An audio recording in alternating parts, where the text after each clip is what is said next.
FTAI Stock Analysis Thursday. Is it a buy or not? Watch this 1-minute video till the end, find out.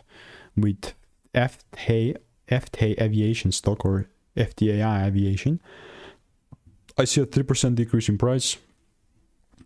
I'm not that kind of concerned because, again, context, I've done 35,000 videos. I've spent thousands and thousands of dollars on courses and mentors, so you don't have to.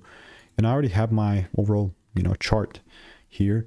I just have to kind of invert the colors because you cannot see them because my chart is quite literally. Let me just do this. There you go.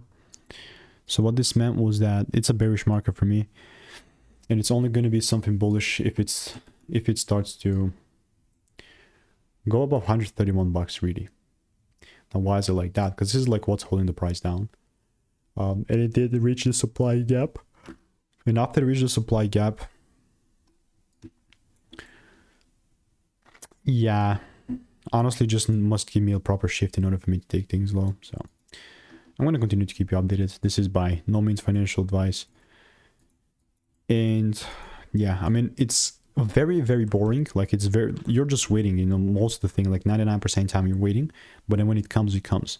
So if you want to make more money trading in a simple way, click the first link in the description. It's a free newsletter. So goodbye and enjoy.